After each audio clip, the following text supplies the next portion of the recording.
Now, this next film is one that many of you will identify with, because sadly, 900,000 people, incredible number of people in the UK, are living with dementia. Yeah, our very own Sian Welby is one of those whose life has been affected by the condition after her father was diagnosed with vascular dementia. Here, she shares her family's story. I think what's changed my dad the most is just his independence. He was such a practical, can-do-it man. I never went to an MOT thinking the car would fail because my dad would fix it. He could do plumbing, he could build shelves, and we started noticing that he started struggling with the problem-solving element of things like that he'd normally just be able to solve. And so he relies on everybody a lot more. And in that way, not only did he lose his independence, but he started to lose his purpose, and it definitely got him down. Oh, and happy birthday. Is it my birthday? It is. 84 you are today, can you believe it? Good God. Before my dad got diagnosed with Alzheimer's, I didn't have a clue about it. I knew it's a very cruel disease, and it's something that, as a family, we've never had to deal with. My gran never had it, my granddad didn't, so it was totally new to me, and we honestly didn't know anything.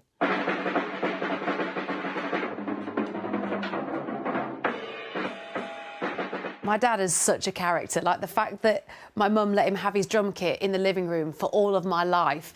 He's always been just a really fun person to be around. We're gonna rock around the clock tonight. And he's quite a quirky character. He used to have this E-type Jaguar that he always talks about, that he spray painted bright pink. So I think that's where I get all my craziness from, is my dad. Who were Tennessee Stud? Yes, they were a band I played with those. I don't know. Yeah, look, Ian Welby, drums. Yeah. Look, you've written on this one. Oh, yeah, to Helen would love. Oh, I bought it for Helen. Yeah. Your mum.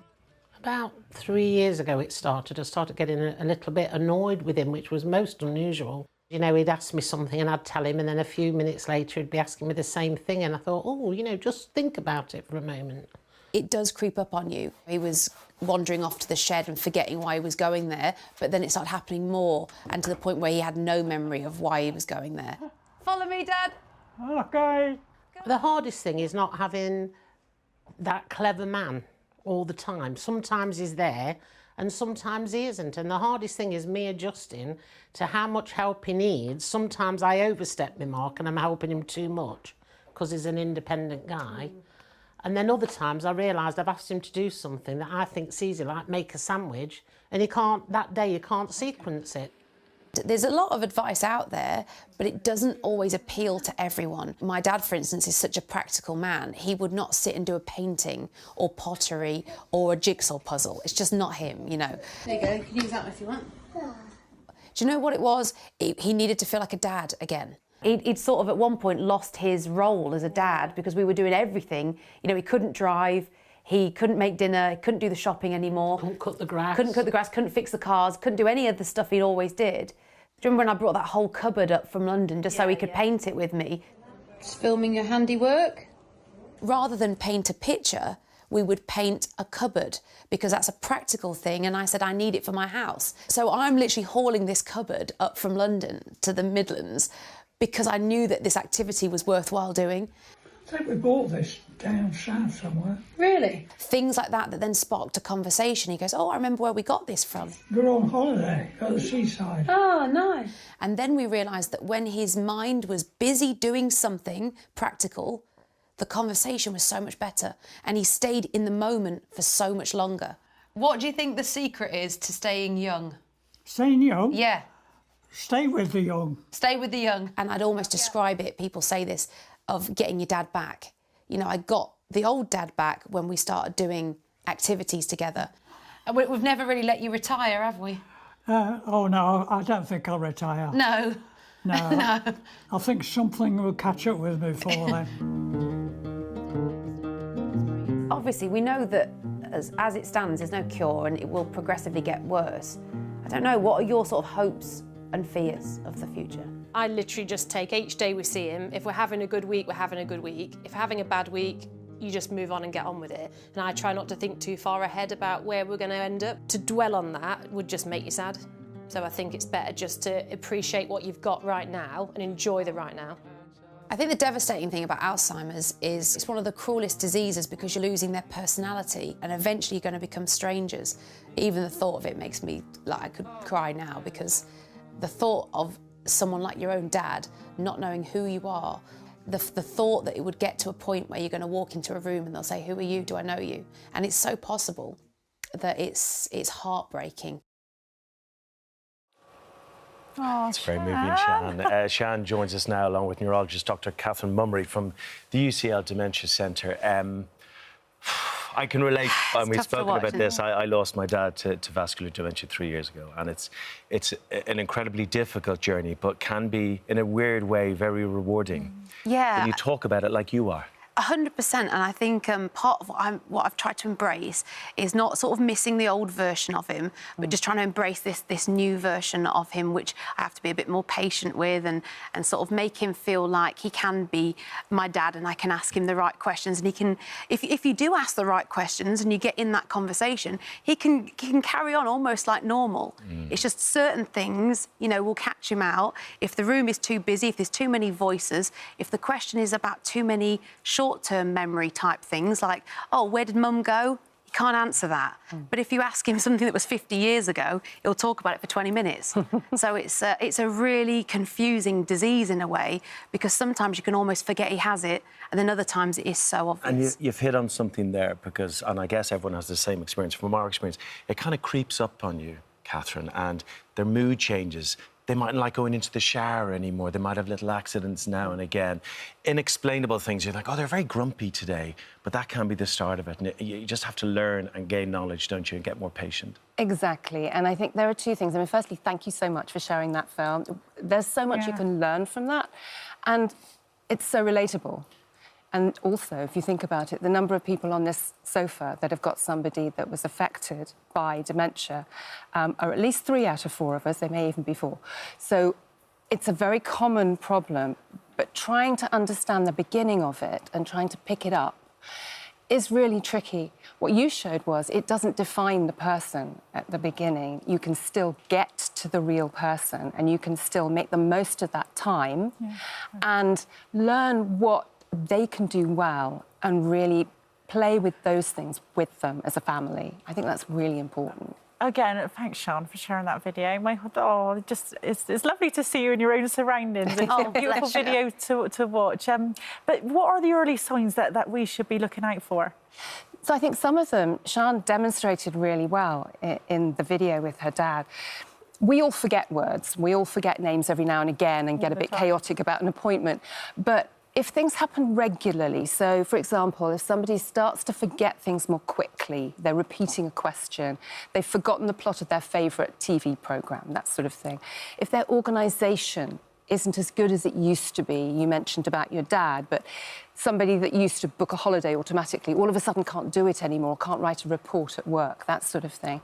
And if they start to have little difficulties with words, those sorts of things, or confusion of time or space, those are the things you should go and see somebody about. What about when you go into a room and you just think, what am I doing in here? What have I come in here for? You know, what's... I did that this morning. Oh, right, OK, but I do it all the time. Do it all the time. Do you know, I found my dad, when that started happening, a defence mechanism would kick in, and he'd get annoyed. Yeah. And it was him defending just the confusion and fear.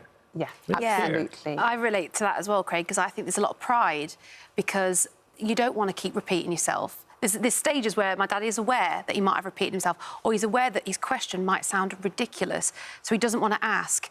Something that we did, that it took us a while to work out, but he was waking up. If you've only got long-term memory and no short-term, you've got no context, he was waking up not even knowing what year he was in. So if you have to start the morning with that kind of question, which sounds so bizarre, and it makes you embarrassed, we bought him this clock that said not only the date, the time, but the month, the year, and gave him that context immediately. And it's helped even just my mum not having the same repetitive chat with him, because he can work some of these things out for himself now. And often people... Oh, sorry. Sorry, I was just going to say, there is a bit of hope now. There's 2 new drugs on the market. Can you talk us through them and when they will be looking to be licensed in the UK? Yeah, I mean, we've had nothing really in terms of a treatment that can change disease for 20+ years.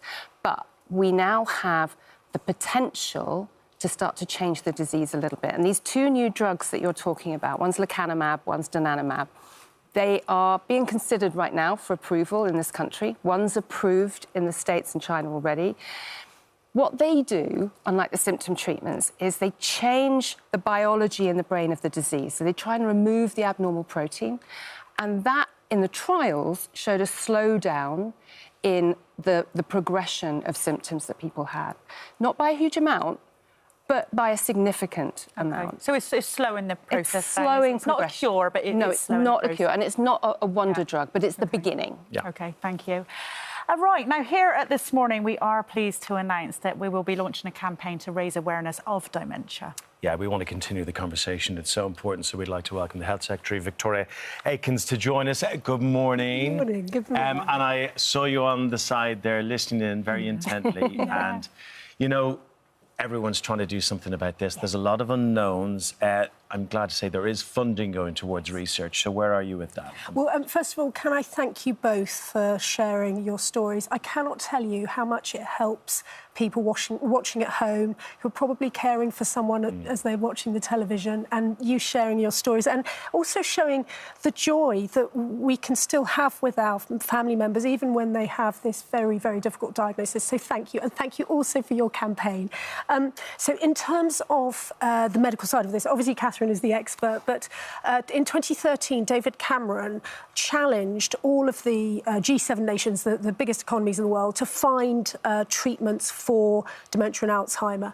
And that is why these two medicines that are emerging, they're being scrutinised at the moment. This is really exciting because that is a worldwide piece of work that we wanted to spearhead because, as you rightly say, Craig, there are 900,000 people living with this at the moment. But as we've discovered this morning, of course, it's not just the diagnosis for Ian or for your dad, it's the wider ramifications for the family and carers. And I have an amazing constituent lady called Chris, whose husband Bob very sadly was diagnosed with early onset dementia and has passed away. But Chris has created a one-stop shop called Bob's Brainwaves, which is aimed to help people, families in the aftermath of that diagnosis, trying to find the official information they need on with the DVLA, with benefits, with carers respite and so on. And it's a really successful little programme in my constituency in Lincolnshire. I want, as Health Secretary, to roll that out because I want to help support families and carers in those very difficult days and weeks after a diagnosis where it can all seem very daunting. On a very practical level, and it's brilliant there's money going towards research, but Sian's father living with it, and things change all the time. The baseline changes. I know my father, we had to get care in, we had to get him in somewhere, and it's hugely expensive. The Irish government have a system called Fair Deal. It looks at the house your parents own, takes a small percentage of that, but it pays a huge chunk. About 90% of home care or nursing care needs, and that allows you to make really good choices for the person in your life and put them somewhere really nice. Does that exist here, and should it exist here? So we have a system of support, and we're very, very conscious of the enormously important role that unpaid carers... We're talking about thousands of pounds a month. We are, and so we announced a little while ago reforms that we're looking at introducing October 2025. We're having to work out how we roll that out because this is a huge issue for so many people. We're very conscious of that. But as I say, first of all, we want to help with the treatments, but I also want to try and help it with those practical measures in the very first weeks because you, as a family, have so much on your plate that if we can get this information to you in a one-stop shop, then I really do think that will help a lot of people. And the years of care. Absolutely. Years of care. And this is, you've both explained so well how symptoms change, how people's reactions change. And actually there was an announcement we made this week, which I hope people will find helpful. We talked about, I don't know if you've heard about Martha's Rule. We announced it yesterday. It's a really important initiative, and it came about because of the very tragic case of Martha Mills, a 13-year-old beloved daughter of Merope Paul, who passed away with sepsis. And both Merope and Paul felt that their voices weren't heard in the hospital when they were explaining the symptoms were changing, and so we're introducing this rule that will require or enable parents and families to get a second set of eyes on their loved one if they think their conditions are deteriorating. And that's really important actually for elderly patients, because families will know if the levels of confusion, you will know the if you like, what their normal is, and you will be able to say to the clinicians, look, this is not Dad, you know, he's deteriorating in a way that a clinician may not. So Martha's Rule, we tend to look at it from a child's perspective, but I also think, I hope it will really help our older relatives and citizens as well. And that is being rolled out over 100 hospitals. Yeah. Now, we've already got a stretched NHS. Yeah. Do you think you can do that, a second opinion? I'm determined to do this. So because it's such a big step forward for patient safety, we have to, you know, we can't click our fingers and it happens overnight. So we're rolling out the first tranche of 100 hospitals across England. I'm only responsible for healthcare in England, but and then it will go to every acute hospital. I'm determined to do this. Dr Mummery, you're on the front line. Do you need more funding? We always need more funding. For Martha's Rule, I think is an absolutely fantastic idea. I agree that the vulnerable, whether they're children or whether they are people that can't actually defend themselves from the point of view of their memory and their function, so important.